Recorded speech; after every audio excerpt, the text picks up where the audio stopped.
In this session, we would be dealing with the intercorporate investments. As the word itself means, the investments of a company in other companies. That is what we call as intercorporate. Investments of a company in other companies. So that investment could be in the form of bonds, means they are like lenders, or it could be in the form of equity, some kind of a stake purchase in the other firm. Whatever may be that case, all these are classified as intercorporate investment. And the main essence of this chapter is how do I handle this intercorporate investments as a part of the financial statements. What are the various classifications that are existing, and how is the typical allocation done in the financial statements for each kind of classification. With that as the base, let's get on to it. So the prime categories that we talk about when it comes to intercorporate investments is how are the intercorporate investments classified. Majorly we see them classified into four categories.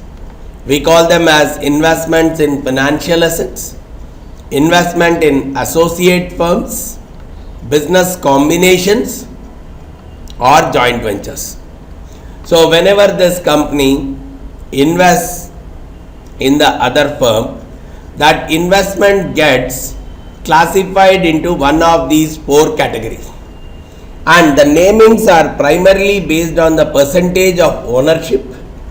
So probably if you have bought less than 20% stake, if your investment is worth less than 20% of this firm's value, then we call it as investment in financial assets. If whatever you have invested in the other firm, it is equal to somewhere between 20 to 50% of the total value of this firm, then we call it as investment in associates. If you have invested in the assets, if you have invested in this particular firm and your investment amount is more than 50% of this value of this firm, then we treat it as a business combination. And if two or more companies come out for a joint influential control on this firm, then we call it as a joint venture. So one way you can classify the various investments in other firms is based on the proportion of the ownership. But more than the proportion of the ownership, what influences those investments is the level of control that you exhibit on the operations and the management of that particular company. So generally, if you have less than 20% stake, your level of control is much lesser. So when your level of control is lesser and your stake is less than 20%, we classify those kind of investments as investment in financial assets. You have just invested passively. Your investment is just to earn some kind of returns on that, or it could be a kind of a simple diversification process from your side, where your stake is a very minority stake in the other firm. Means you don't have any kind of a controlling stake or influencing stake on the operations of the firm. But when we talk about 20 to 50%, generally we say that you can influence the operations of the firm but not control.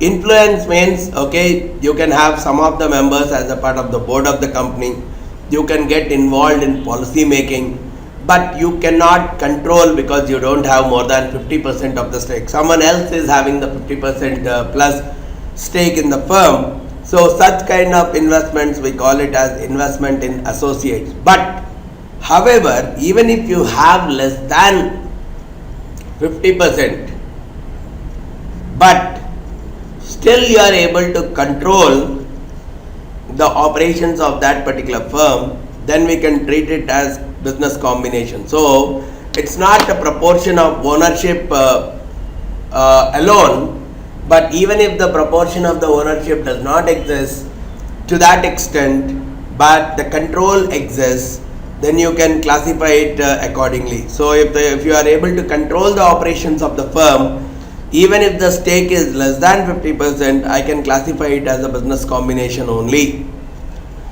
Whereas on the other side, even if I have less than 20%, but I am able to influence strongly the operations, I can classify it as investment in associate. But still, even with 20 to 50%, but still I am not able to influence at all and I am investing it purely on a passive note, then it's better that I classify my investment as investment in financial assets itself. So probably the other dimension to this classification is control. No influence and no control. Influence but no control is investment in associates. Influence and control is the investment in business combination. And finally, when I say joint venture, the control is not with one party, control is with more than two or more parties. Right? Control is with two or more parties, then it goes into a joint venture. Control is with one significant party, goes as a business combination. No control but influence on the operations goes as investment in associates.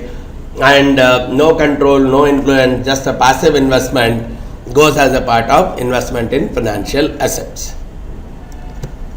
Now, we will deal with what kind of methods that we use from the financial statements perspective. How do you handle these four kinds of investments? The way we look at them are, when it comes to financial assets, we have to classify them either as held to maturity. I have invested in that particular asset with an intention to hold it up to the maturity period, or I'll say available for sale. I may sell it in the near future, I may not hold it until the maturity period. Probably somewhere in the middle itself I may be selling it off.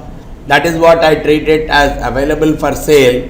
And fair value through profit and loss, these are the ones which are purely held from the trading perspective. I may sell them in the near future itself. So probably it's like, if I have to classify these three investments, these are held up to maturity, these are sold off, the last ones, fair value through profit or loss, which are held purely from the perspective of trading, no synergy, nothing. I am investing just to make a short term profit, and hardly within 3 months I may be selling them off. Those are typically classified as fair value through profit and loss kind of investments, and anything which does not fall either into this category or in this category, I can put it under available for sale. So whenever I am talking about investment in financial assets, it has to go into one of these three categories. And when it comes to investment in associates, we will discuss about the equity method of representation. We'll discuss in depth with an example. When it comes to investment in associates or even for joint ventures, the method which we will be using from an accounting dimension or from a financial statements representing part, we will be using the equity method. Whereas when it comes to the business combinations where the stake is more than 50% and it's a controlling kind of a stake, we will go for an acquisition method of preparing the financial statements. Okay, we have to look at what is this equity method and what is this acquisitions method, right? We'll spend some time in terms of understanding, but before that we will look at one by one. First, let's start with investing in the financial assets.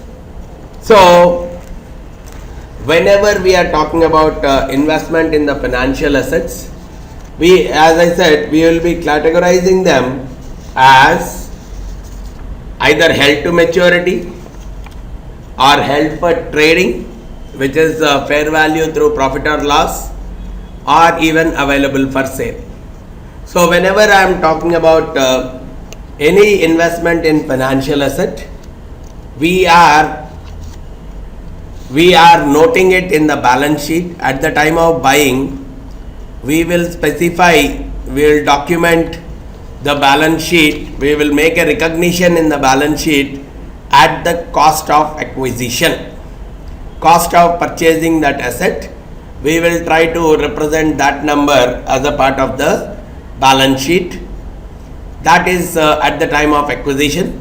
But on an ongoing basis, whenever that particular entity, whether it's a stock or a bond, whenever that particular entity declares a dividend or an interest, that is shown in the income statement as a part of dividend income or interest income, which will go generally as a part of other income. So what is it here? Whenever we are dealing with financial assets, any financial asset, it could be held to maturity or held for trading or available for sale, any of these, whenever we have purchased this asset, we represent at the cost in the balance sheet under the heading of investments.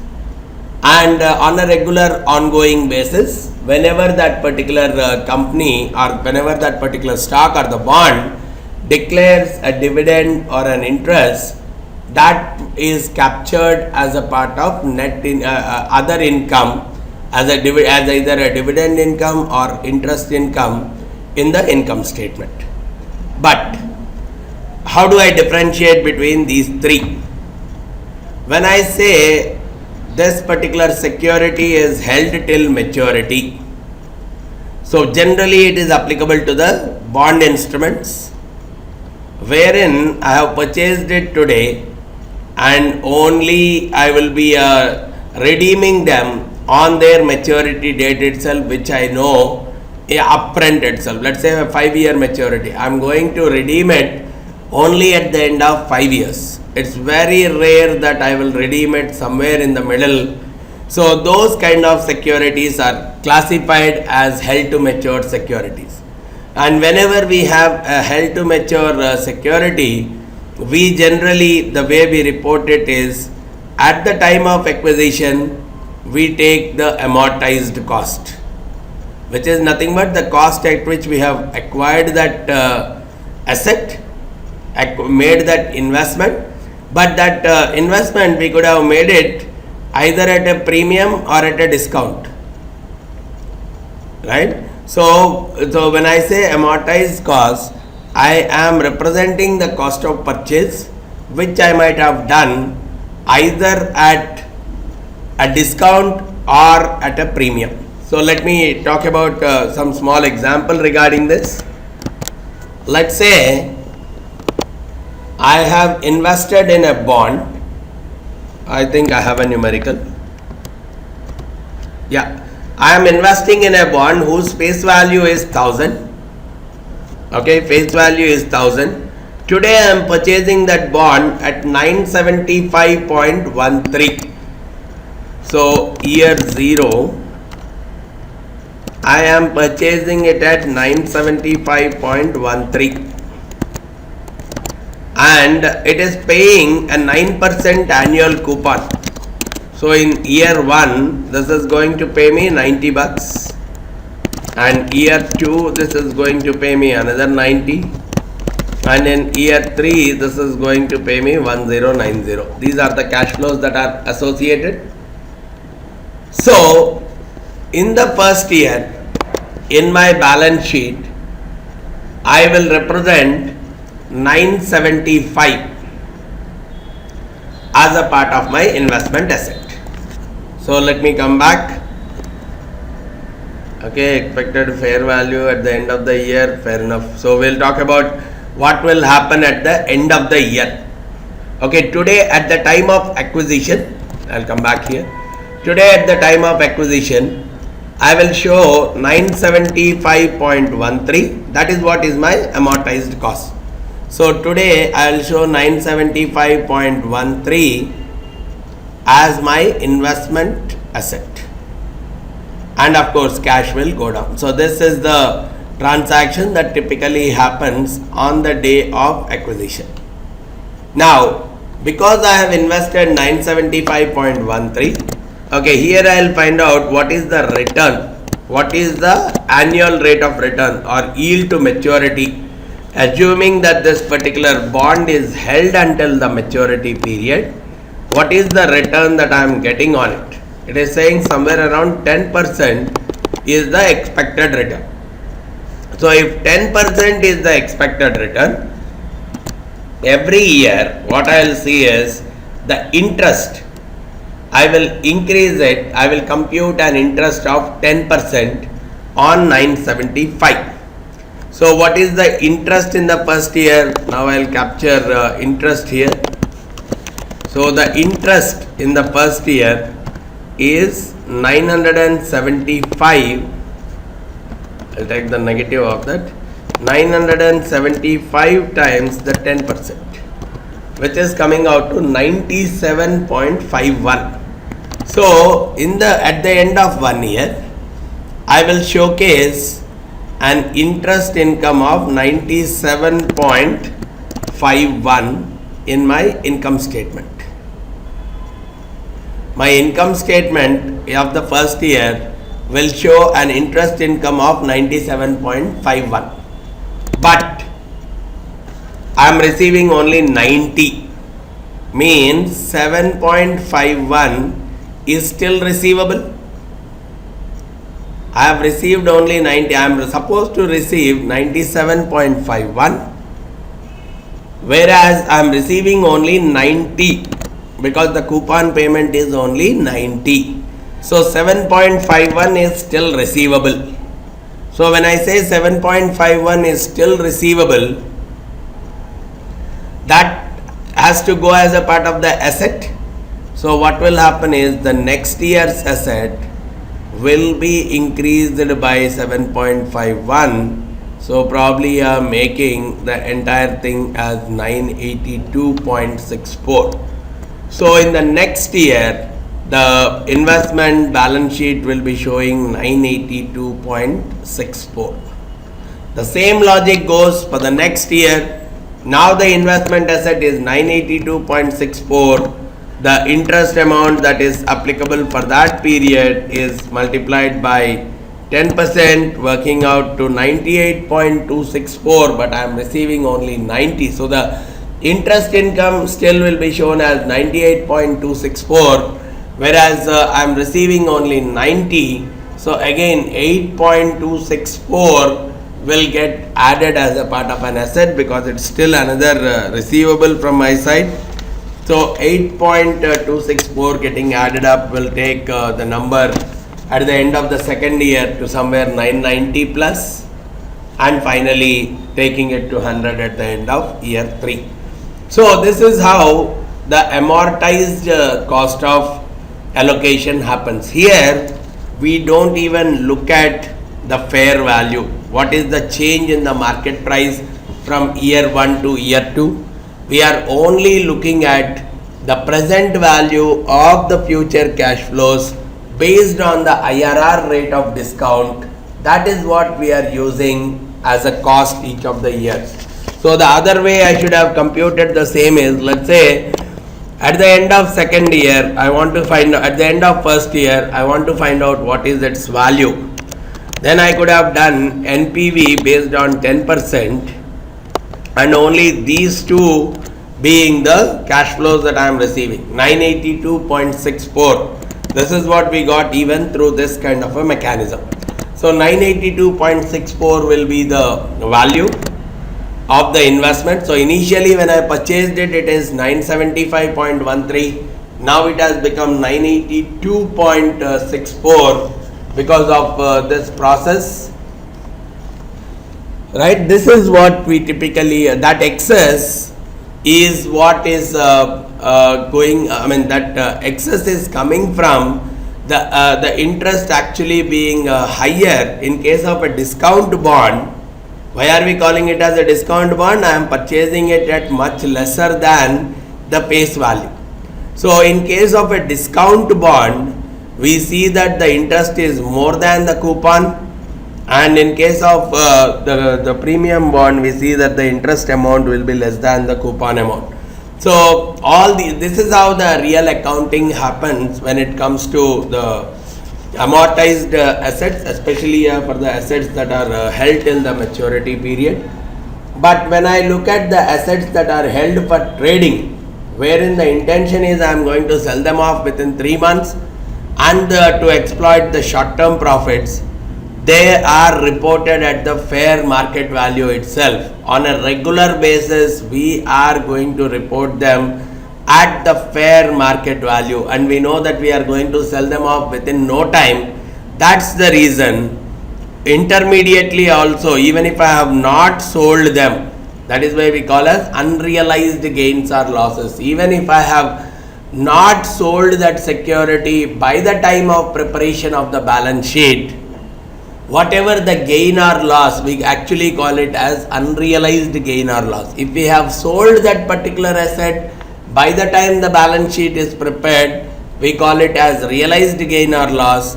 But anything that is not sold and we are finding out the accumulated gain or loss until that point in time, we are treating it as unrealized gain or loss. In case of held for trading securities, the unrealized gains or losses are represented in the income statement itself, and even if the dividend or interest, anything is declared, everything on a regular basis, it goes as a part of the income statement only when you have marked a particular security as held for trading.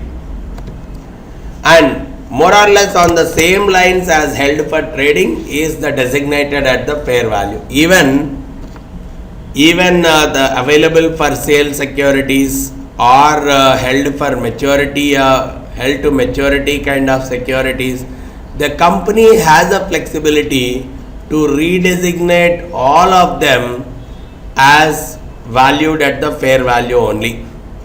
And in case the company does this, which means the value is updated accordingly, and once the company has chosen that will designate this at the fair value, any unrealized gains or losses, they go into the income statement.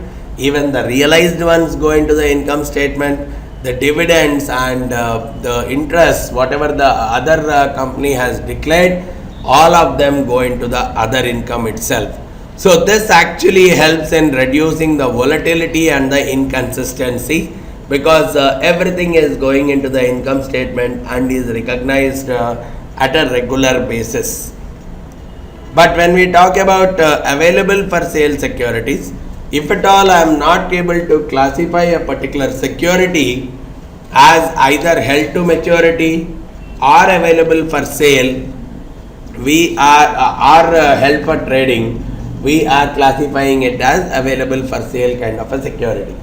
Again, at the time of acquiring it, I will represent the fair market value only on the balance sheet, and whenever the company has declared any dividend or interest, or you have realized any gains or loss, they all go into the income statement itself. But the only difference from the held for trading securities is the unrealized gains or losses. In that case, they were going into the income statement only, whereas in case of available for sale securities, the unrealized gains or losses go into the balance sheet under the heading called other comprehensive income, which is directly updating the equity. Other comprehensive income is a part of the owner's equity. It will directly impact the owner's equity itself. So that's how we see the small changes coming up depending on whether the security is designated as available for sale or held for trading or held to maturity kind of a security. Now, just we have initiated this numerical sometime back when we were talking about the amortized value. Okay, so this is what will be the transaction at the end of 1 year if at all my security has been treated as amortized. But when I say, so what are all the calculations that go as a part of the held to maturity security? The day on which I have acquired, right? Transaction, just a summarizing. So date of acquisition. On the date of acquisition, I say that my balance sheet will contain an asset of 975.13, and at the end of the year, for that year, the income will come out to 97.51. So the income will come out to 97.51, out of which only only 90 is being paid, which means the end of the year balance sheet, the investment account will go as 975.13 plus 7.51, which is the unpaid portion for the same, which is making it 982.64. And this is what is the transaction that typically comes up as a part of the income statement as well as the balance sheet at the end of the period. Now suppose I'm treating this particular security not as held to maturity, but I'm treating it as held for trading kind of a security. So when it is held for trading, typically the balance sheet will go at the fair value itself. So at the end of the year, the fair value is 984. So I'll be representing it at the fair value itself, and whatever is the interest part, the interest is how much? 97.51. So this is the interest part, it goes as 97.51, and the remaining goes as a part of the unrealized gain. The remaining goes as a part of the unrealized gain, which is 984, whatever is the fair value at that point, minus whatever is the purchase price 975.13, and whatever is the discount part of it. So it has been sold at, right now the 975.13, okay, 975.13, and the excess here is to the extent of 7.51.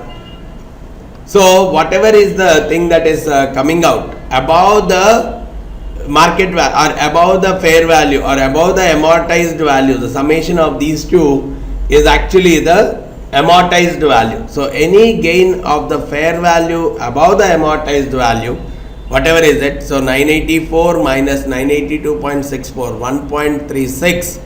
This 1.36 is actually called as unrealized gain, and this unrealized gain goes directly into the income statement if I am treating it as a held for trading kind of a security. Whereas when we are talking of available for sale kind of a security, rest all is the same, the balance sheet entries are still the same.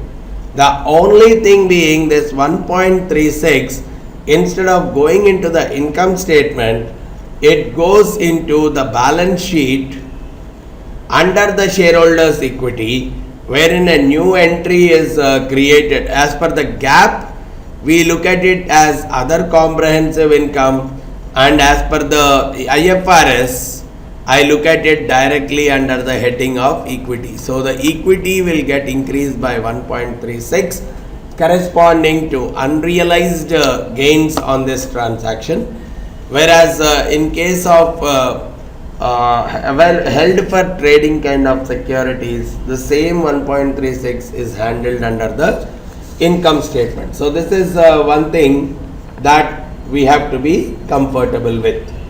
And of course, in case these bonds are called off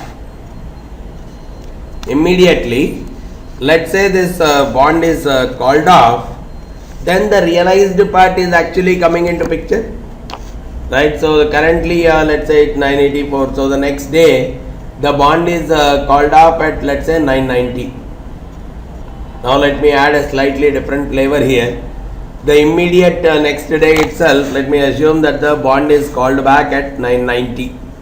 So what will I do? Now because I am calling back, it's like selling off. So when it comes to the held to maturity security, the difference between these two, 990 minus 982.64, which is 7.36, is treated as a realized gain and it is going into the income statement straightforward. When I say held for trading, again 990 minus 984, 6 is treated directly as a realized gain into the income statement. And when I am talking about the available for sale kind of a security, still all I am looking at is 990 minus 982.64, whichever is 7.36. That portion is a realized gain for me. 7.36 becomes a realized gain, because the unrealized gain of 1.36 I will remove from the other comprehensive income, and along with that 6 I will send this entire 7.36 as a part of the realized gain under this available for sale kind of security. So that is how we really understand these various mechanisms of representation in the financial statement for trading, held to maturity and available for sale kind of securities. The next thing is, once we have classified these particular assets, these particular investments, either as held to maturity or held for trading or available for sale, once we have designated any of these investments into any of these categories, what are the possibilities of reclassification, moving from here to here, moving from here to here, any of these? What is the kind of interchangeability that is offered as a part of GAAP and as a part of IFRS? What IFRS is saying is, from anything to this held for trading or from held for trading to anything else, generally that is discouraged. Generally that is not allowed. Anything into held for trading or held for trading to anything else, that kind of a reclassification, generally it is restricted under IFRS, whereas US GAAP does allow it, and whenever it is allowing it, whatever the unrealized gains until that time, whatever are there, we are treating that as a part of the income statement only. Whereas when I am transferring a security from available for sale to held to maturity, now that the held for trading is typically gone off to and fro from it, now when I am trying to move from held to maturity to available for sale or available for sale to held to maturity, so the moment I am moving available for sale to held to maturity, whatever the amount that has been captured as a part of other comprehensive income till date, right, whatever the amount that has been captured as other comprehensive income till date, and whatever is the difference between the fair value and the maturity value, those two differences are amortized for the remaining period of the life of the investment, which is nothing but, if at all I have to reclassify in this example, when it was an available for sale kind of a security, what is that we have done? When it was an available for sale security, we have represented at the end of 1 year the cost, the value of the investment. We have made it as 982.64 itself when it was an available for sale kind of a security. We have noted the cost as 982.64 and the remaining 1.36 whatever came up, we have treated it as an unrealized gain as a part of the other comprehensive income. Though the balance sheet, the asset is 98,000. Okay, the way we are capturing it in the balance sheet is, in the balance sheet it will go as a fair value. I'm sorry, not 982. In the balance sheet it will go as 984. Whereas in the other comprehensive income of the equity, we will capture this 1.36. Now when I am redesignating it, all I need is, I will find out the other comprehensive income part, which is 1.36, and along with that I would also look at the difference between the maturity value, which is 1000, and the fair value 984. The 16 plus 1.36, which is actually making it 17.36, which is nothing but, had it been the maturity, had it been on an amortized cost basis, it would have been 982.64 itself. So the way we would be representing it is, the balance sheet will still show 984. The balance sheet will still show 984, but the gap, which is 1.36, along with 16, which is 17.36, is amortized over the remaining life of the asset. Whereas if I am converting the security from held to maturity to available for sale, again the security value I will make it 984, and whatever is the difference, 984 minus 982.64, which is 1.36, I will treat it as a part of the other comprehensive income. It's basically like if I am moving from one form to the other, I am trying to allocate the values accordingly itself. That is what is the reclassification. And in general, any movement into the held for trading is not allowed under the GAAP, under the IFRS, but GAAP allows it, wherein any unrealized gains or losses are directly getting treated as a part of the income statement only. Then the next thing that we are going to check in this case is the impairment part. When I talk about the impairment, the intention to look at is, whenever the carrying value of the asset, carrying value of the investment, which is nothing but the balance sheet value, which could be based either on the amortized cost basis or a fair value. Generally the problem comes with an amortized cost basis itself.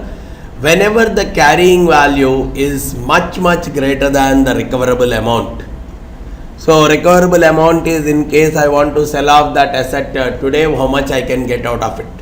So if the recoverable amount is much lesser than the carrying value, then we say that that particular asset, that particular investment asset is impaired, and it is mandatory for the companies to check for the impairment both under the US GAAP as well as under IFRS. And we don't need to bother too much about held for trading, but held to maturities and available for sale securities, we have to really check out for their market value. The recoverable amount, is it much lesser than the carrying amount? But why don't I need for held for trading? Because already the unrealized gain or loss is directly going as a part of the income statement itself, which means it has already been recognized into the income statement. whereas that loss is not coming into the income statement in case of held to maturity and available for sale by default. So only when I am doing an impairment analysis and the value is down, then only I am bringing that as a part of my income statement. So what we are saying is, whenever the decline in that value is more or less assumed to be non-temporary, that amount of loss we book it directly in the income statement and we don't do any kind of a reversal. Whereas when it comes to IFRS, it has to be following at least one loss event. Only when loss event has occurred, loss event could be in terms of some default related stuff, right? Some interest or principal default has happened, or a bankruptcy filing has occurred, or some kind of reorganization of the debt has occurred. These are typically called as the loss events. The rating downgrade, I don't consider it as a loss event. Only when something reality from the company has occurred in terms of a default, then only we consider it as a loss event. And once the loss event has occurred and I am able to predict the impact of losses for future, then I am suggesting a impairment of the asset. Only in that case I am going forward with an impairment of the asset. Then all I am trying to find out is the present value of the future cash flows. From that point in time, I will find out the present value of the future purchases using the IRR which was computed at the time of issuance of that financial security, not the IRR as of today. I will discount the present value. I will find the present value of the future cash flows of this instrument by discounting it at the IRR, which is determined at the time of acquisition of the asset. And whenever the reversal is there, reversal is possible for the held to maturity and available for sale debt securities, but this is not allowed in case of equity securities. So this is what is the IFRS talking of as far as the impairments of the assets are concerned.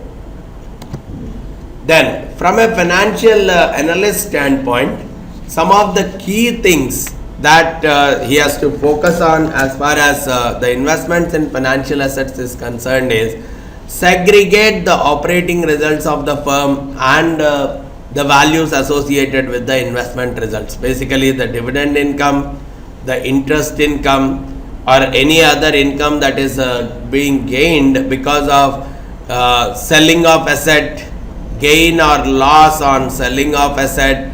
Treat these incomes as a separate thing, segregate them from operating in operating profits and operating result, and based on that do the assessment of how much gain or loss we have got on your transactions. That's one thing. Then any asset that we are going for finding out the return on investment, it's better to take the market value of all those assets rather than the historical book values, and just focus more on why did this particular asset get classified as investment in financial assets, not under investment in associates or business combinations. What had resulted? Is it the control issue? Is it the stake issue? What is contributing more and more to the classification as a part of investment in financial assets? All these things need to be very thoroughly, carefully examined by the analyst before classifying the before classifying this particular asset as investment in financial assets. If the analyst finds there is some kind of issue with the same, it's better that he reclassifies it under the appropriate category. And now, though we have used the words held for trading, held to maturity, and fair value, or probably available for sale, these names were as per the earlier version of the IFRS. But as per the new version of IFRS, which is going to come into the market, or where every firm has to go ahead with the implementation by 2015, it does not use the words called held for maturity, held for trading, held to maturity, and available for sale. It has used a different naming convention, though the internals are more or less the same. It has used a word called amortized cost, which is more on lines with held to maturity kind of securities. So basically all debt securities which are held till maturity and only interest and the principal payments are there. It should not contain some complex instruments like callable bonds. Those kind of things don't get considered under the amortized cost category. And when we are talking the next one, fair value through profit or loss. When we use fair value through profit or loss, FVPL model, here we are simply equating it more with held for trading kind of a securities, debt and equity securities which are held from a trading perspective. And the third one, FVOCI, fair value approach using the other comprehensive income. The category is more or less similar to available for sale kind of category. It's the terminology which will be different from the based on the IFRS 9 kind of a classification, but slightly more better thing is these two categories are irrevocable for the equity securities, which means I cannot convert from them to other forms or from other forms to them. So the only possibility now is from the amortized, from this cost I can convert, especially for the debt securities, because amortized cost is majorly applicable for debt securities only. So there is a possibility that I can convert the debt securities from amortized cost to the fair value through profit and loss. So we know that when we are classifying some security as FVPL, then all the unrealized gains and losses have to be carried on to the income statement itself. So in this case also we are carrying all these things to the income statement itself.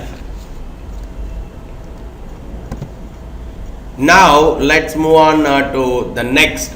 We have dealt enough with investment in the investment in financial assets. Now let's start looking at some key items regarding the investment in associates. The investment in associates is applicable to those firms whose stake is purchased in the range of 20 to 50%. So let's say if A has purchased 20 to 50% of the stake of B, then we typically classify that particular investment of A under the investment in associates section.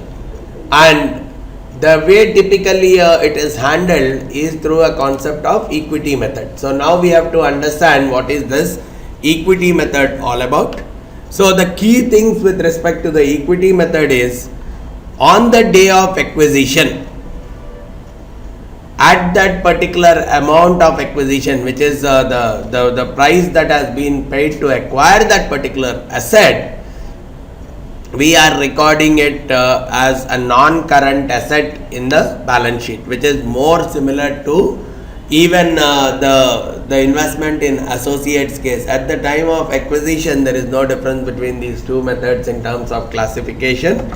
We are classifying it as a non-current asset in either of the cases. Whereas when it came to investment in financial assets on an ongoing basis, when the other company has declared a dividend or an interest, that particular portion is captured in the income statement as a part of the dividend income or the interest income and getting treated as a gain. If the other company did not declare any dividend because of losses and all, they are not getting captured as a part of the investor company's financial statements. But when it comes to the equity method, at the time of acquisition of the asset, yes, whatever the price you have paid for acquiring it, you have noted it at that cost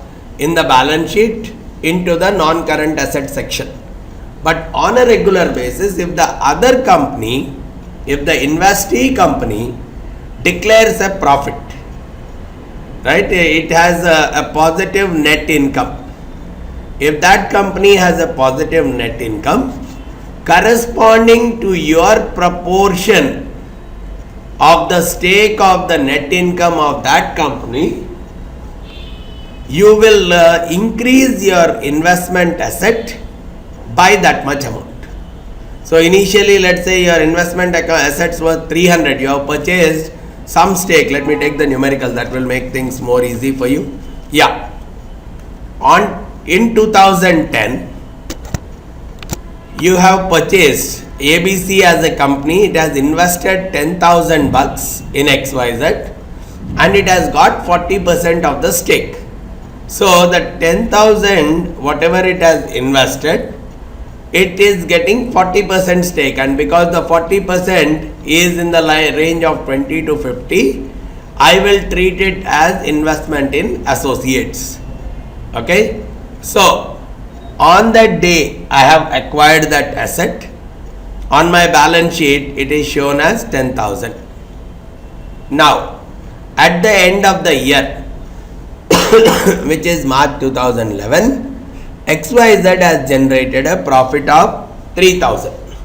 So if it has generated a profit of 3,000, and because you hold 40% of the stake of this company, as per the equity method, the contribution of your profit, the contribution of this profit to you or to ABC, here is 40% of this 3,000. So by the extent of 1200, the equity account will typically go up. So because the equity account will go up, the net investment, the investment account initially was 10,000, now it has gone to 11,200 based on the proportionate share of the profit. Now this 1200 will be recognized, even the adjusting entry, the way it comes is, in your assets this 1200 will go up under this investment, and along with the same time you will recognize the 1200 in the income statement under the heading of proportionate share of the net income in the associate company. So 1200 is added to your net income also, so your net income increases by 1200, so which means the retained earnings on the liability side, or on the other side of the balance sheet, the retained earnings will increase by 1200, and that's how the transaction gets balanced off. Now the company has declared 30% of its profits as dividends. So probably the company would have declared a dividend of 900. 900 is declared as a dividend. So again, as a portion of your investment, ABC would have received 360, 40% of that 900, which is 360, would have received as the dividend by ABC.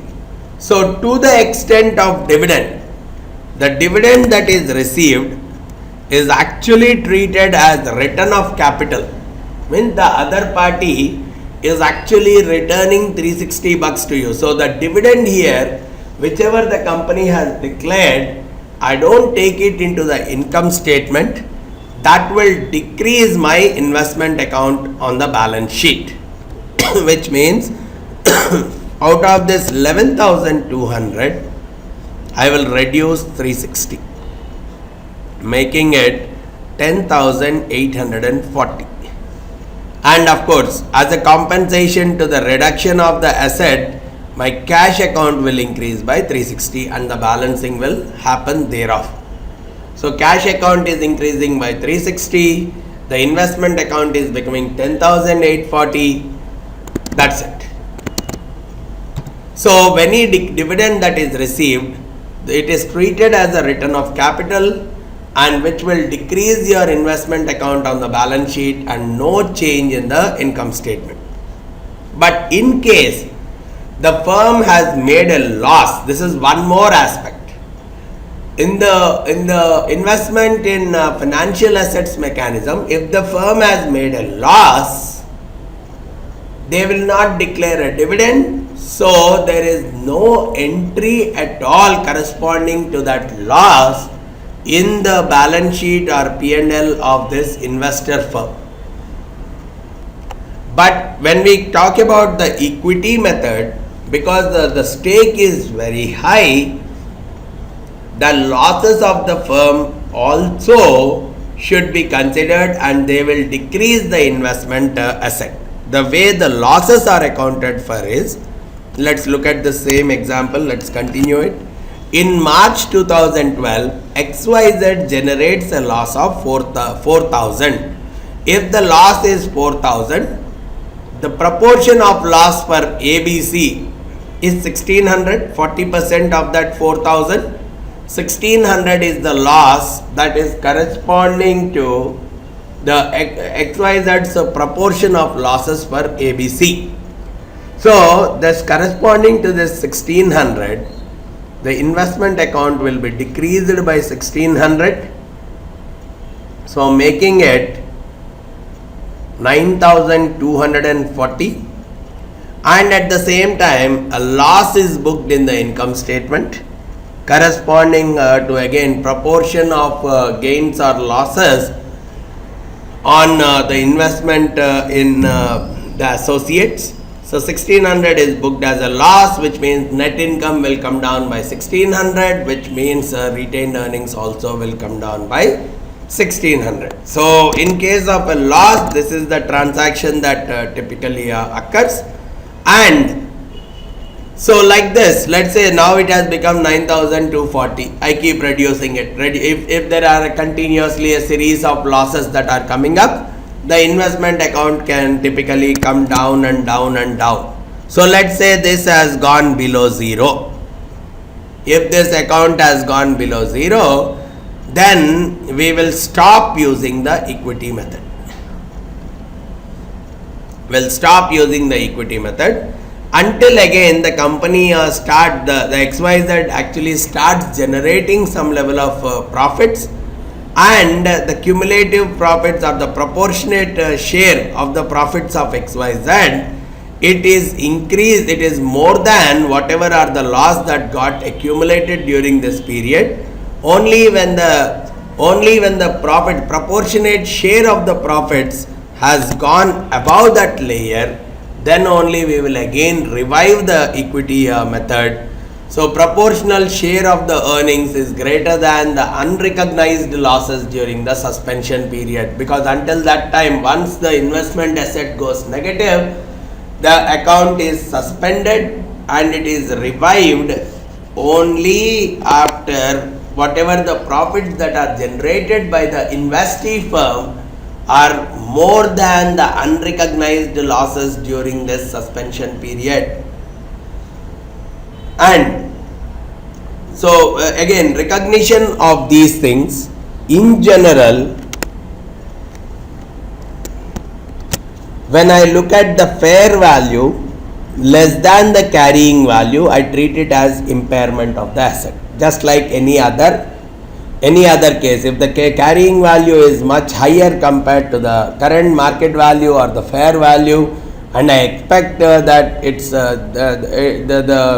the carrying amount will continue to be higher, or fair value cannot revert back to the carrying value, then I'll identify it as an impairment and I will write down to the fair value. But when we talk about the investment in the associate firms, whatever is the write down that we are doing, there is no write up in any kind of a mechanism. So this is how we reflect the changes in the financial statements for the equity method. So all we are trying to do is based on whatever is the stake we are purchasing at the time of purchase, that cost goes into it, on a regular basis depending on the profit the company is generating, that portion of the profit will go as a part of the equity account and it gets updated accordingly. And in case, okay, here we are saying 10,000, the investor has paid 10,000 and got 40% of the stake. Sometimes what could happen is, if I am seeing this as a transaction, probably I may say, okay, if the 40% of the stake is equal to 10,000, probably the company's value, which is 100%, should be equal to 25,000. Right? I'm under that impression that the total value of the assets of the firm should be 25,000. So the 40% stake is equal to 10,000. That is a normal assumption. But in real case, it may so happen that my purchase price, it might so happen that the 100% of the stake of the company, 100% worth of the assets of the firm was only 20,000 in that case, but the 40% stake was available for 10,000. So in that case, we are saying that the purchase price is above the book value itself. So whenever I am purchasing it above the book value, I am looking at the recognition of goodwill. So let's say I have purchased it at 20k, but I have purchased 40% at 10k, but the whole company is worth only 20,000. So that excess price, whatever I have paid, right, because I have paid 10,000, the way I would like to categorize is 10,000, and if I say the market value also, the fair market value also, just for assumption purpose, it is 20,000 only. So the 40% of it should be equal to 8,000. So whatever is the worth of the assets from a market perspective, if it is going to be 8,000, then the remaining 2,000 I will recognize it as goodwill. But in case, okay, the book value is 20,000, but okay, the fair market value, let's say, is 22,000. If the fair market value is 22,000, then all I would have done is, okay, my purchase price is 10,000, and when I am looking at the book value, the 40% of the book value is 8,000, and 40% of this excess of fair market value over the book value, 2,000 is the excess. So 40% of that 2,000, which is 800. So I'll say in this case my goodwill is going to be only 1,200. So I'll recognize only 1,200 as a part of the goodwill. Now on a regular basis, if at all the company is generating some level of profit. Now let's say in the same transaction I have acquired it like this, wherein I have paid, did I take any numerical? No. So wherein I have paid 10,000 bucks to acquire the 40% of the stake, whereas the book value is 20,000 and the fair market value is 22,000. And let's say this particular company in the next year, it has generated a profit of some 5,000 bucks. If it has generated a profit of 5,000 bucks, then probably my share of profit out of this 5,000, my share of profit, which is 40%, is going to be 2,000, right? That is going to be 2,000, but I have paid, but from a market standpoint, this excess, this needs to be depreciated over the book value, over the life of this particular asset. So If at all I am looking at the life of the asset, let's say is 5 years or something, then this excess, whatever we are paying, whatever is the fair value above the book value, for that 2000, we are depreciating it by, let's say, 5 years. So 400 is the reduction, and finally I say the actual profit which I add up to my investment account in this case is only 1600. So proportion of the net income of the company, so net income of the company is 5000. So my share stake is 40%, so I am taking 40% of 5000, which is 2000, adjusted for the depreciation based on the excess of fair value over the book value. So the fair value over the book value is 2000, and if I am assuming 5 years is the depreciation is the life of that asset, then probably I am depreciating that excess over that 5 year, because it's as good as saying I have purchased 20,000 worth thing at 22,000, and I have marked only 1200 only as a part of the goodwill. So that is the reason only I will be looking at 22,000 as the base and not 20,000 as the base. So that's the reason I am depreciating that extra 2,000 over the 5 year period to typically reduce the equity portion which I am mentioning as a part of the income statement, as well as the investment account of the balance sheet. So logically, whenever we are going with mentioning, we will be increasing the investment account in the balance sheet. I would go purely with the 1600 and not the 2000 in case the purchase price was above the book price. In case the purchase price was above the book price, I would be simply considering the adjusted equity income value, and I will not take the full equity income value into the consideration. Now, in some cases, it might very well be possible that because there is an influencing stake in investment in associates transaction, A has acquired almost 40% of the stake in B, so there is an influential kind of a stake. So it may so happen in this influential stake scenarios, a lot of transactions could happen between A and B. Either A may sell something to B or B may sell something to A.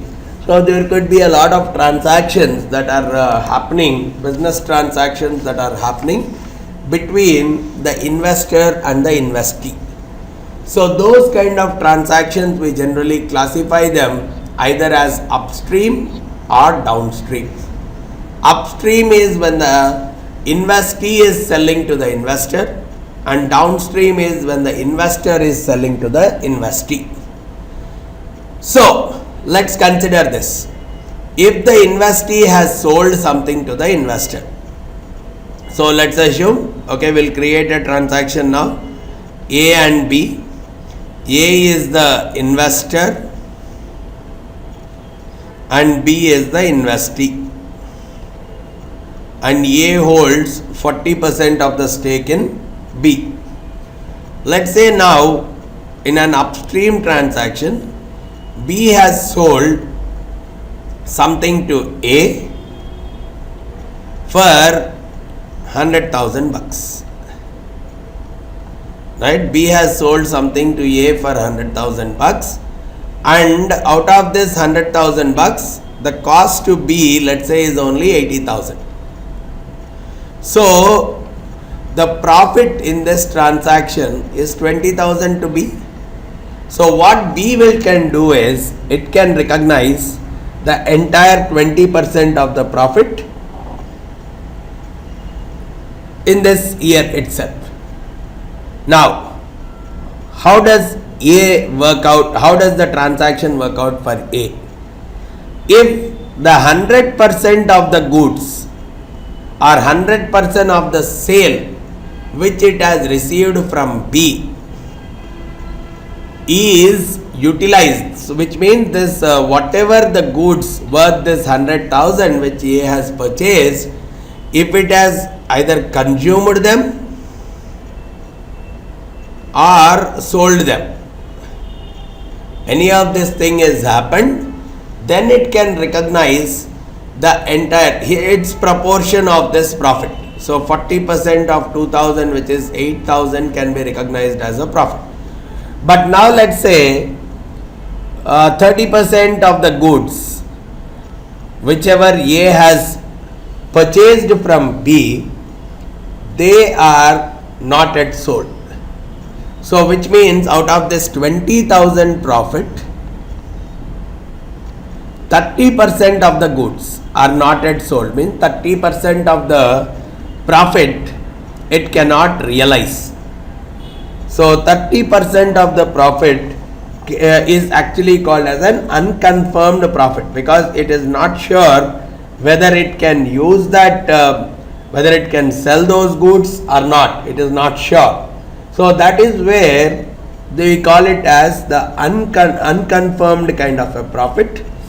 So out of this 6,000 of the total profit of the investee is unconfirmed, which means the investor's proportion of 40%. So 2,400 out of this is actually unconfirmed profit, which means this company, the investor cannot realize this 2,400. So the equity income will not increase by 8,000, but it will only increase by 5,600 in this particular year.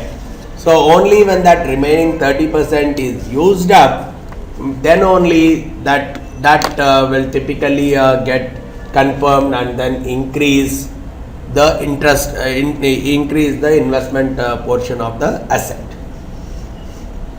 Then we are looking at the other side, which is a downstream, where the investor sells to the investee. The same logic let me talk about now. If A has sold something to B, A is an investor, B is the investee. A holds 40% in B. A has sold something to B which is worth 100,000, which has costed A only 80,000. So 20,000 is the profit. Now A cannot realize the entire 20,000 as a part of its profit, right? In this particular transaction, if the profit is 10,000, here the profit is, if the profit is 20,000, and now let's say here B has sold only 70% of the goods which A has supplied. So if B has sold 70%, 30% of the profits of B, 30% of the profit is still unrecognized.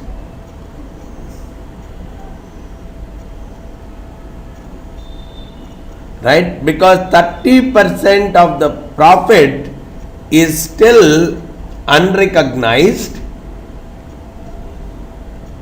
So 30% of 20,000 is unrecognized, which means 6,000 is unrecognized, and out of this 6,000 which is unrecognized, 40% is the stake of A, which means A cannot recognize 2,400 as the profit this year. So because A cannot recognize 2,400 profit, the equity value in this year will go up only by 17,600, whereas after the sale of those particular 30% of the items, it can recognize the remaining 2,400 as a part of increase in the investment account. So that is how the treatment goes with the investment in associate transactions, especially when there are transactions with the investee involved. And from an analyst standpoint, again, the analyst should be quite careful in terms of checking whether the equity method is appropriate for this kind of a business transaction. And because some of the things, as per the equity method, we are only looking at the equity of the investee, only based on if the equity generates a profit or a loss, which is actually impacting the retained earnings. So only the equity portion of the investee is coming and updating into the investor's account, which means because the debt is not changing in this case, we will find that because of this transaction, the investors' leverage ratios will typically go down, may be beneficial, may help in improving the credit ratings. All these kind of things can come up from an investor's perspective. Similarly, we don't look at the revenues and earnings, or revenues and expenses of the investor. We only look at the net income of the investee. Right, the focus is only on the net income, and the proportion of the net income gets added up. So, because the revenues and expenses are not considered, only the net income is considered, and that net. So the profit margins, whether it is majorly the net profit margin is going to go up drastically for the investor, because the equity income that is going to come, that is increase the net income, but it is not changing the revenues of the investor. So overall the profit margins are going to go up. So the analyst has to be very careful in terms of assessing all these scenarios. So it can also result in the earnings growing more and more, but if that but there is a great possibility that these earnings are only accumulated and they don't translate into cash flows. So the cash flow improvement may not be there during this period, but only the earnings keep increasing. So there is a big gap that can come over a period of time between the net income and the cash flows, because most of these times, if at all the other company does not declare any kind of dividends, only the earnings keep accumulating over the period. So these are some of the things that are associated with investment in the associates. Now we will move on towards the business combinations,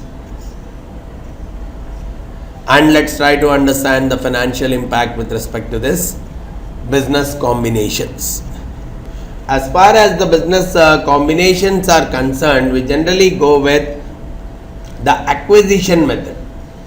The acquisition method is, it's as good as a complete merging of the financial statements of the investee company into the investor, because investor will have majority of the stake of the investee. In some cases it may be 100%, in some cases it may be less than 100%, 70, 80, but the investor typically will be having a majority of the stake of the investee. So because of that, whenever we try to look at the acquisition method, we try to combine all the assets, liabilities, revenues, expenses of the investee, especially when the investee is created as a subsidiary, either as a 100% or 80%, whatever is the stake of the subsidiary, depending on its independent existence. When it comes to the financials, we try to club all the financials of the investee into the investor. That's the first thing as a part of the acquisition method.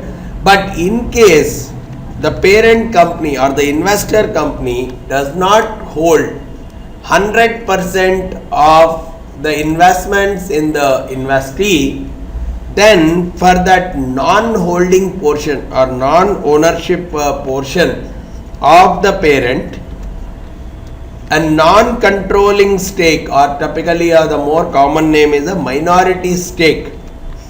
A minority interest is what is typically created and is included in the financial statement, both in the balance sheet as well as in the profitability income statement. So whenever we are talking about an acquisition method, a minority interest is getting created. There is one additional entry in both the income statement as well as balance sheet corresponding to the minority interest, which leads to the unowned portion of the subsidiary by the parent. And in this case, the intercompany transactions are not included at all, whereas in the investment in associates, just now we have considered the intercompany transactions. How do we deal in case of upstream as well as downstream transactions? Whereas when we are talking about acquisition method, intercompany transactions are ignored because both of them today now are a part of the same company, and the balance sheet and the P&L of the parent are more in particular compared to that of the subsidiary firm. So we will try to see that the revenues and expenses will be higher in case of acquisition method because we are combining all the revenues and expenses of the subsidiary, whereas when we are using equity method, only proportion of the investment of the subsidiary is considered as a part of the parent. So from that standpoint, you will find higher revenues and expenses in case of the acquisition method, but what we will observe is the net income is going to be the same in both the methods. We'll try to look at an example. If at all I use equity method versus an acquisition method, is there any kind of a difference in both these methods in terms of handling? So for that I am taking a very small example. Compare the acquisition and the equity methods for the following transaction. Okay, so let me note down some of these numbers.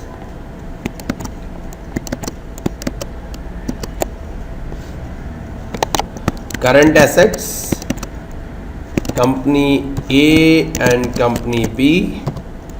Current assets are 268,800, whereas in B 124,960. Then I talk about what else are there? Other assets. They are 192,000 in case of A and 32,720 in case of B. So making the total assets as the summation of the two. So 460,800 become the total assets of A, and 157,680 becomes the total assets of B. Then we look at the current liabilities, 174,000 for A, 68,000 for B. Then the share capital, which is the outstanding equity capital, 145,320 for A, whereas 35,700 in case of B. Then we talk about retained earnings as 141,480 in case of A and 53,980 in case of B. So making the total liabilities and owner's equity again as a summation of these three things. So 460,800 matching. And on the other side, in the income statement, we are talking about the revenues of A and B separately, 263,400 versus 90,800. The expenses of the same, 162,800 versus 71,520, resulting in net income. In both the cases, individually the net income is going to be the difference between the 200,600 is the net income. Now, let's say A is acquiring B and it has taken 75% of the stake in B. So obviously this is treated as a part of the business acquisition, and when I am treating it as a part of business acquisition, I may use the acquisition method of accounting. But depending on how much of control I am able to exercise on that firm, I may want to go either for an equity method or for an acquisition method. So I want to see what will happen in both the methods. So when I am looking at both the methods, so let me look at in case of acquisition method what is going to happen. So as I discussed, in case of acquisition method, all the assets and liabilities of the parent of the subsidiary will go into the parent. So what will happen? Okay, I'm not looking at current assets to start with, because there is cash in the current assets.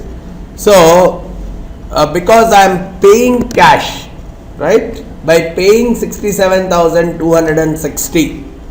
So though the current assets are simply integrated, or probably let me try it like this, the current assets, I will combine these two. The simple way I will work out in case of acquisition is, I will combine these two current assets, but because I have paid in cash, my cash will go down by 67,260.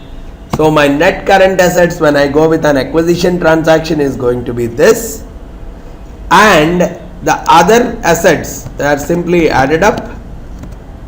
Okay, so these are the other current assets, making the total current assets now as 551,220 is the total current assets. Now similarly, when I look at the current liabilities, I can simply add up.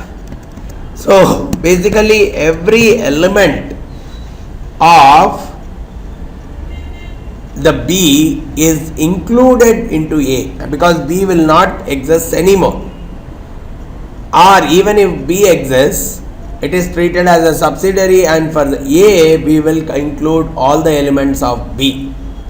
Now when it comes to the share capital part, yes, because it's a cash based transaction, there is no change in the share capital. So I will not bother about, because for this much of share capital we have actually paid something in the form of cash.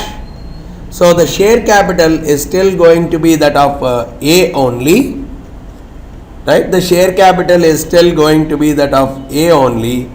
And now when I am looking at retained earnings also, the retained earnings are also not going to change in this case, only this, because corresponding to the share capital and the retained earning, this put together, we have paid the cash. So probably 75% of these two things put together is what is the cash that I might have paid.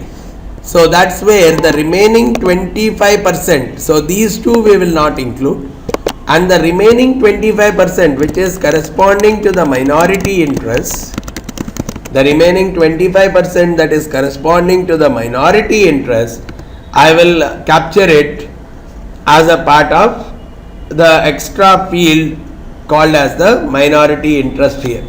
So as a part of the combined entity here, a minority interest gets created, which is equivalent to the 25% of generally the summation of these two things. So which is what is working out, 22,420 will get created as the minority interest, and once I sum up this, all I will be landing up, I should be landing up by matching the assets. So 551,220. So corresponding to these two elements, whatever is the worth of them, that is what is typically paid to acquire the stake. So if I had acquired all 100% of the stake, these two would not have got included and the minority interest would not have existed. But because I have purchased only 75% of the stake, the transaction will typically go like this. And when I am looking at the income statement also, all the revenues and the expenses, they will be included into the parent. Okay, so the revenues for the parent is going to be this much and the expenses for the parent are going to be this much. So the net income, okay, the net income for the parent is going to be this much. But this is where again one more entry gets created, which is what is called as a minority interest, which is corresponding to the 25% of the profits of B. I have to reduce from my profit. So it becomes 25% of the profits of only B. I will subtract. So the minority interest is 4,820. So finally I call the net income in this case as after the subtraction of the minority interest. So 115,000 will go as a part of the minority interest in minority interest after the acquisition part, right? So this is how I will treat the handling of the minority interest. Of course, we don't need to look at the matching of all these things with respect to the balance sheet and all. I've just considered some of the numbers from an example standpoint. So the minority interest will get created for that portion of the non-ownership of the subsidiary by the parent. This is how you will account for an acquisition kind of a transaction. But if the same I have to go for the equity method, a straightforward thing. In case of equity method, I am not considering anything of the other firm. When I am going for an equity method, I am not considering anything of the other firm. Probably in case of current assets, because I am paying cash, whatever are the current assets of this company, they will come down by 67,260. So the current assets are going to be this, and the other assets do not change, right? Because in the equity method, I am not talking about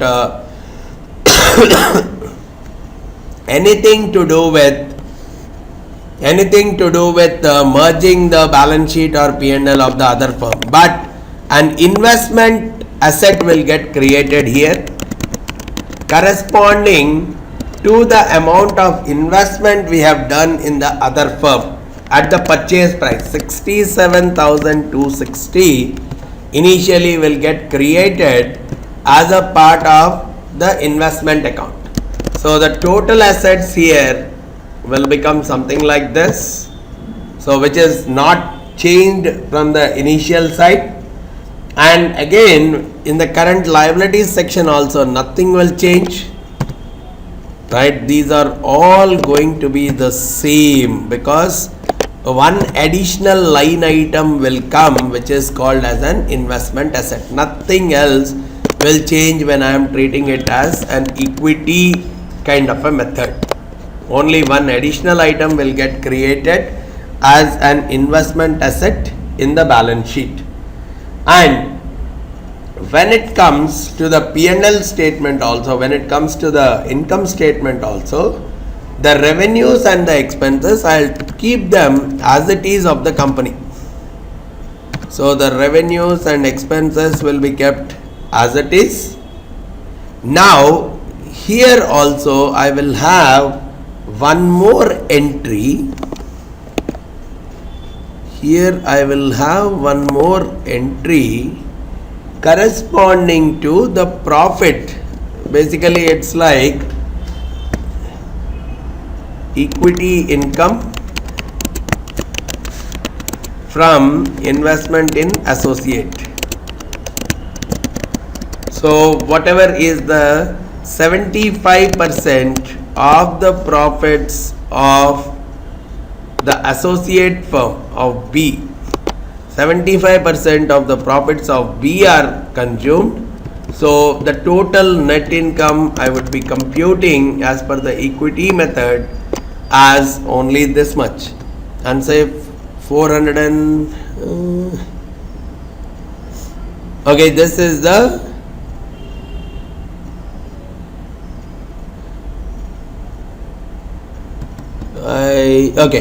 this is the equity income from associates. So the net income is not the addition of these two. Okay, here I have made a mistake. The net income is the subtraction of these two along with this 14,460 working out to 115,060, which means the net income is low, is the same. Overall the net income is the same whether I am going with an acquisition method or with the equity method. But the only thing that we are looking at, so this is what is the analysis that I have to see now. If you look at the total assets, they are very high in case of acquisition method compared to the equity method. And if I am looking at the liabilities, also the same case.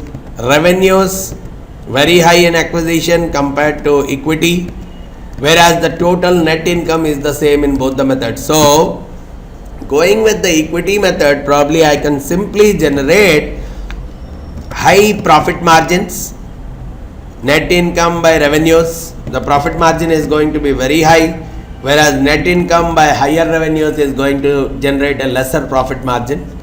The same case will happen with all the things that are dealing with total assets. Total assets, wherever the total assets is in the denominator, like return on assets or return on equity may not change much, but return on assets definitely is going to be much weaker in case of acquisition method, whereas it would be much higher in case of equity method. So such kind of things the analyst has to be very careful of looking. So that's where I said higher revenues and expenses compared to the equity, but net income is going to be the same in both these methods. Now again, in this case also, if the purchase price, see, as per the book value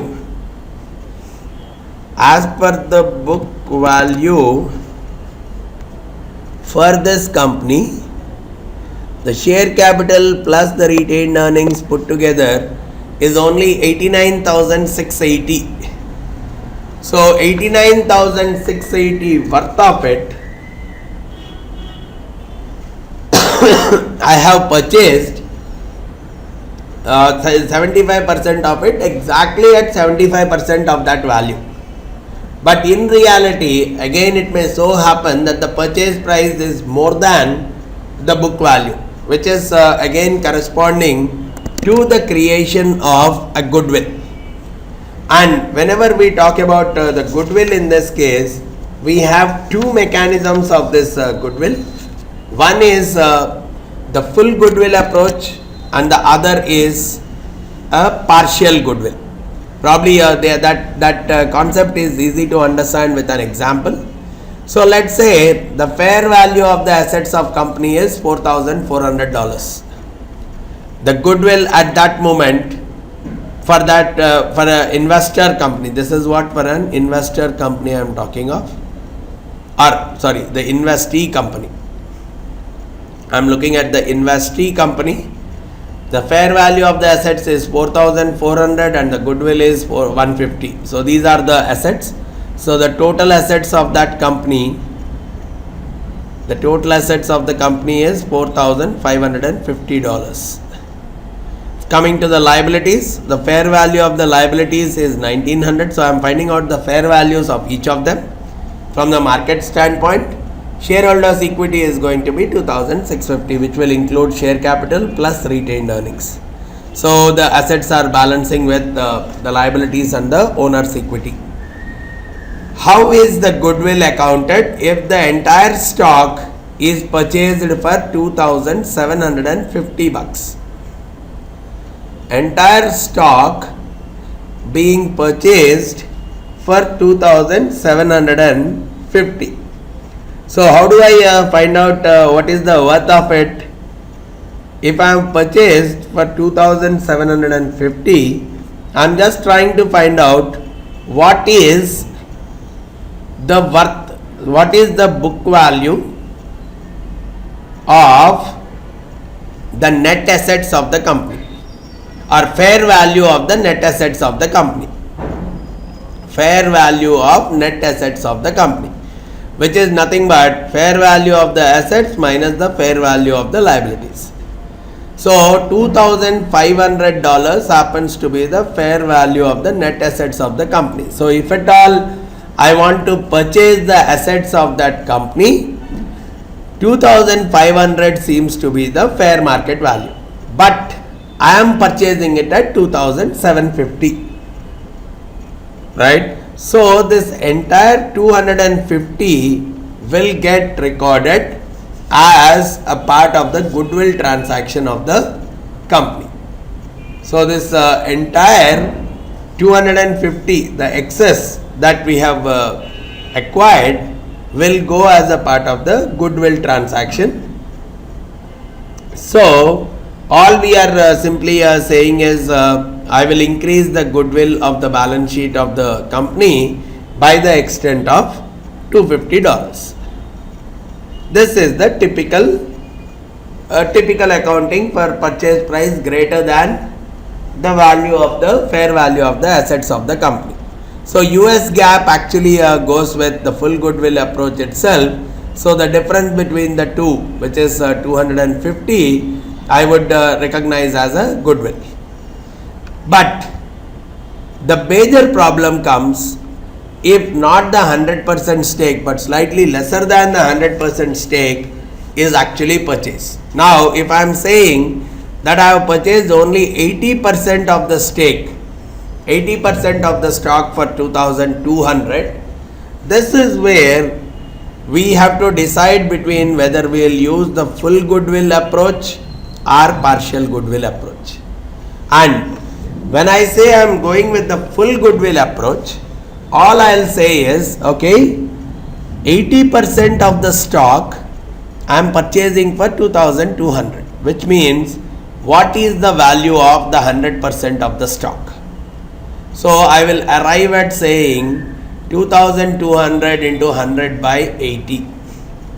So this is boiling down to 2,750 only. So what I will do is, I will go ahead with this 2,750, assuming that that's the 100% value of the firm, and then from this 2,750 I will subtract 2,500, which is the net market value or net fair value of the assets, and say 250 is the goodwill. So the full goodwill approach in this case, I will directly say 250 is the goodwill. 250 is what I am recognizing as a goodwill in this case. Whereas when I am going with a partial goodwill approach, I will not increase this part. Okay, I am purchasing it at 2,200, but that is 80% of the stake of the company. 80, so which means I am purchasing 80% of the full value of the net assets of the company. So 80% of 2,500 is what I am purchasing, means I am purchasing something worth from a fair value perspective. I am purchasing something worth 2,000, but I have paid 2,200 to it, which means it's a purchase price above the fair value of the proportion of the assets or proportion of the stake of the other firm. So 2,200 minus 200, wherein I am looking at 200 is what I take as the goodwill. So in the partial goodwill approach, in this example I will consider 200 as the goodwill, whereas in the full goodwill approach, even if my stake is partial, in the full goodwill approach I will compute the value of the goodwill as 250 million in this case. But then won't it create, where else are the difference getting reflected? See, in the assets I am increasing only by 200 in case of partial goodwill approach, whereas I am increasing by 250 as a part of the full goodwill approach. But when it comes to the minority interest here, when it comes to minority interest, when I am using the full goodwill approach, because my stake is only 80%, 20% is the minority interest. So 20% of my entire acquisition price, 20% of the entire acquisition price, which is 2,750, which will work out to 550. 550 will be shown as goodwill, minority interest in case of a full goodwill approach. So the difference between these two is, assets. In this case, in full goodwill approach, the assets are up by 50 compared to the partial goodwill approach. Now look at, even in case of partial goodwill, when I talk about the minority interest which is there in the owner's equity section, I take it as 20% of only the identifiable net assets, which will make it 440.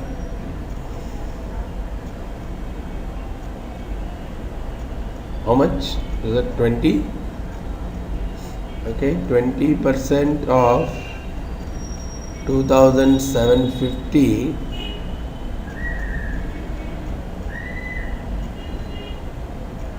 and 20%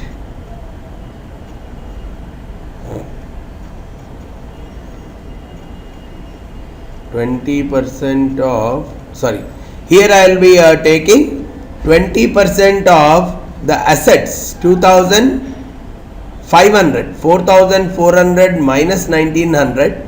So 20% of 2,500, which is 500. So in this case, the minority interest will be 500, whereas in this case, the minority interest will be 550. So even in the owner's equity section, there is an increase by 50, which means the assets and liabilities are balanced accordingly. So depending on whether I am going for a full goodwill approach or a partial goodwill approach, the updating happens accordingly. This is one more thing that we need to be comfortable with, especially when the purchase price is above the fair value. Means I am acquiring the assets of the other firm in a goodwill based transaction. So you will find in a full goodwill approach, the total assets as well as the total liabilities are more than in case of a partial goodwill approach. And goodwill is something that is not amortized, but it is tested for impairment at regular intervals of time. And the way you test for impairment is different between the GAAP as well as IFRS. In the IFRS, it is a simpler procedure. You look at the carrying value, is it greater than the recoverable amount? So if the carrying value is greater than the recoverable amount, the difference between the same, the carrying value and the recoverable amount, the difference between the two is what you call as goodwill impairment, and you book that as a loss. So let's say when you have acquired the asset, the fair value of the asset is 100 million, but you have paid 120 million to acquire it. So the goodwill is directly 20 million there. Okay, after 1 year, the fair value of the acquired firm is 115 million, the assets fair value is 95, and the carrying value of the firm is 118. So as per the IFRS method, carrying value is greater than the fair value. So if the carrying value is greater than the fair value, obviously I will treat it as impairment. And that impairment loss is nothing but 118 minus 115, which is 3 million. I can book it as impairment loss directly under the IFRS. But when it comes to US GAAP, I have a two-staged approach. Again, checking is the same, carrying value greater than the recoverable amount. So 118 is greater than 115. So there is an impairment, but I am not directly showing the impairment as 30,000 directly. For that, what we are saying is, you look at fair value of the assets and fair value of the acquired firm. So earlier when you have purchased it, the goodwill was 20 million. Now after 1 year, you see what is the goodwill. 115 million minus 95 million, which is again 20 million. So the goodwill actually did not come down.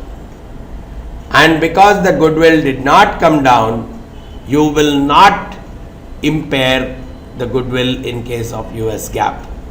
Only when the goodwill, which is computed as the fair value of the acquired firm minus the fair value of the net assets, if that value has decreased drastically, that is where we will book as impairment loss. Otherwise, what we will see is, okay, there is an impairment that is existing, but I am not impairing the goodwill by any extent just because of this transaction. But in case, had it been that the value of the firm is only 114 million and the value of the assets is 95, which means now the goodwill has become only 19 million. So from 20 million, the goodwill has gone to 19 million, means 1 million I book as the impairment loss and I recognize it in the income statement. So that is what is the impairment, accounting for impairment for the goodwill done under IFRS as well as the US GAAP. And the one more thing which we are dealing here is the introduction of a special purpose entity. Nowadays this has become very common kind of a scenario, especially when the company segregates some portion of its assets and liabilities and forms another legal entity or another company whose risk levels are much lesser, and this part of the company is isolated from this entire part. So this is called as the special purpose entity, and this company will raise finances separately, and because its risk levels are lesser, it will get a low cost financing for executing some kind of projects. So this particular company, because it has invested something here, it will be controlling the finances and operations, whereas you get the investments from the other third parties. So those are the ones who are controlling the stake in the equity. Now in this case, from an accounting standpoint, today for executing a lot of infrastructure projects or long-term projects which have their own levels, their own time-taking levels, what the companies are doing is their portion of some portion of their assets and liabilities, they are branching off into a separate entity, forming it as a special purpose entity, and this particular company is isolated from the entire parent, exists as a separate legal entity, and because the risk levels of this company are much lower, it can raise finances at a much attractive rates of interest. Now the interesting thing to look at here is this particular entity is called as a variable interest entity under certain circumstances. If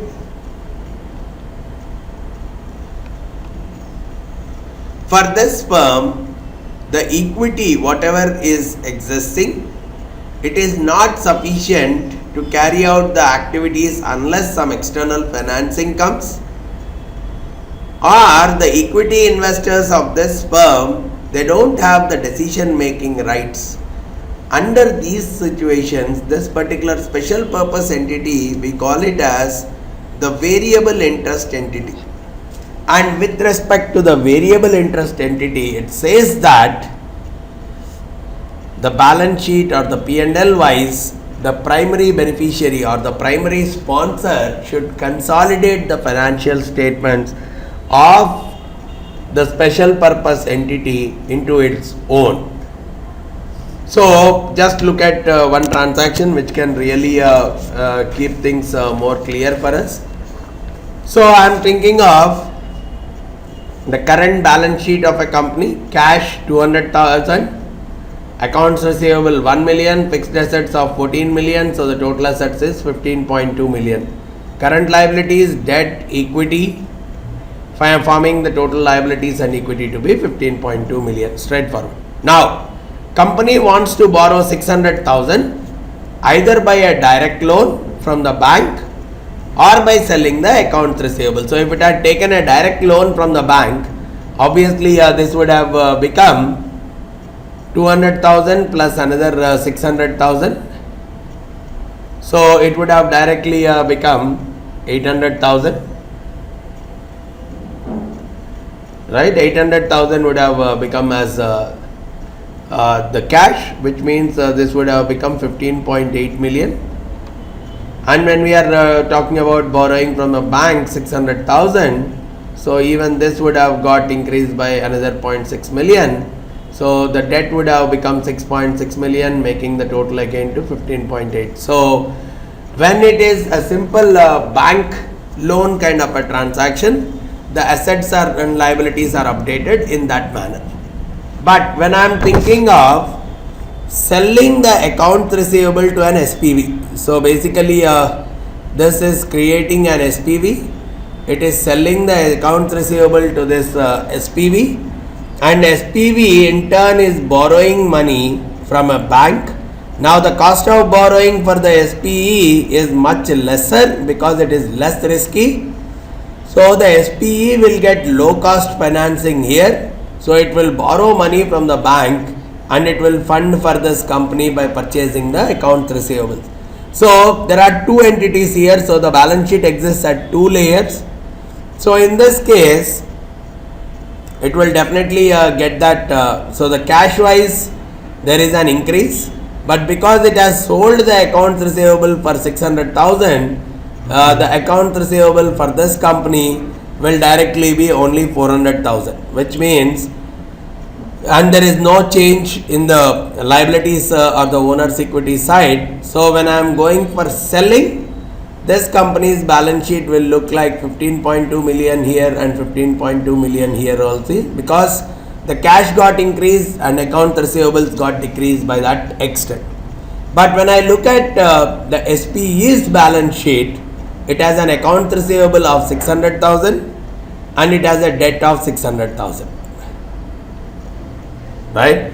Now, if that SPE is treated as variable interest entity, the consolidation approach only will come up. So as per the consolidation approach, again, like an acquisition itself, both the financial statements need to be merged, which means the account receivable is again back to 1 million and here the debt is again back to 6.6 million, which means there is no difference in, and so the companies cannot avoid. Earlier it used to be an off balance sheet kind of a transaction, but now they cannot avoid this kind of a mechanism, which means the consolidations as a part of the consolidated financial statement, this has to be displayed as a part of their financial statements. So these are some of the important things that come into a picture when we are dealing with the intercorporate investments of a company. I hope you are able to understand and appreciate the various complications that are existing with respect to investment in financial assets or investment in associates, investment in business combinations, joint ventures, or even special purpose entities, and how they are getting treated as a part of the financial statements. In case you have any further queries regarding the same, you can very well get back to me by giving me a call on the number that I have provided below, or even you can send in an email at Vamsidhar@pacegurus.com. Thanks a lot for listening to this session. Thank you very much.